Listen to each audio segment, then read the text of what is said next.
Ассаламуғалейкум көрермендер. Бүгін біз өзіміздің планетамыз Жердің атмосферасы жайлы айтатын боламыз. Олай болса, кеттік. Жер атмосферасы туралы 12 факт. Біздің планетамыздың ерекше газ қабығы. Жер атмосферасы тек өзінің құрамымен ғана емес, сонымен қатар планетаның пайда болуымен тіршілікті қамтамасыз ету үшін маңыздылығымен ерекшеленеді. Атмосферада тыныс алу үшін қажетті оттегі бар. Жылуды сақтайды және қайта бөледі. Және зиянды ғарыштық сәулелер мен кіші аспан денелеріне сенімді қалқан қызметін атқарады. Атмосфераның арқасында біз кемпір ұзақтарды және сәулелерді көреміз. Таңның атысы мен күннің батуына таңданамыз. Қауіпсіз күн мен қарлы пейзаждарды тамашалаймыз.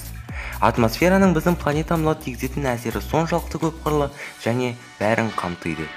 Егер атмосфера болмаса не болар еді деген сұраққа видео соңында жауап беретін боламыз. Бірінші факт. Атмосфера неден басталатыны белгілі. Бұл жердің беткі қабаты. Бірақ қай жерде аяқталады дегенде дауласуға болады. Ауа молекулалары 100 км биіктікте де кездеседі.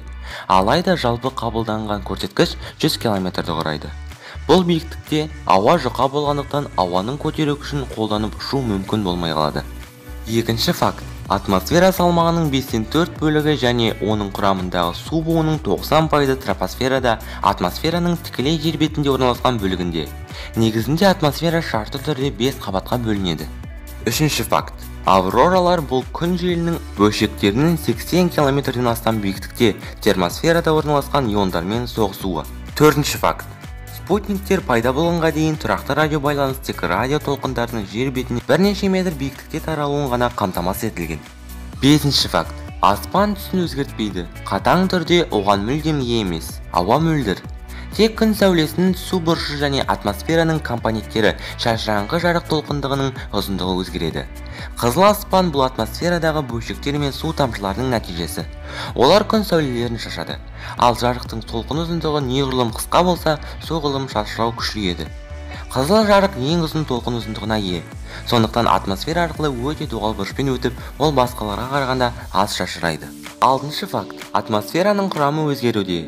2,5 миллиард жыл бұрын пайда болған негізінен гелий мен сутектен тұрды. Біртіндеп ауа газдар оларды ғарышқа итеріп жіберді. Ал аммиак, суы, метан және көмірқышқыл газы атмосфераның негізін қалай бастады. Қазіргі атмосфера оттегімен қанығумен қалыптасты. Оны тірі организмдер бөліп шығарды. Ол осылайша үшінші реттік деп аталады.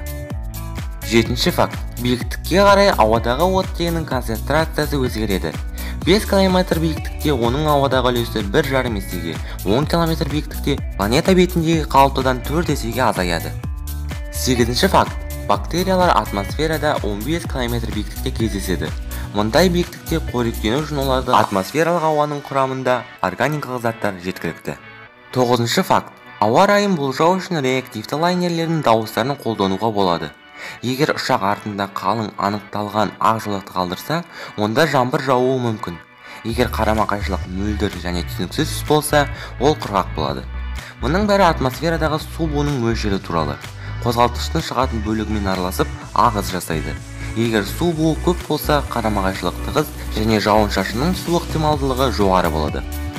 10-шы факт. Атмосфера сонымен қатар ғарыштық сәулелер мен ғарыштан келетін қатты денелерге қарсы сенімді қалқан қызметін атқарады. Метеориттердің басым көпшілігі атмосфераның жоғарғы қабаттарында жанып, біздің планетамыздың бетіне жете бермейді. 11-ші факт. Атмосфераның болуы климатты айтарлықтай жұмсартады. Атмосферасыз планеталарда түнгі және күндізгі температуралар арасындағы айырмашылық ондаған және жүздеген градусқа жетеді. Жерде бұл айырмашылықтар атмосфераға байланысты мүмкін емес.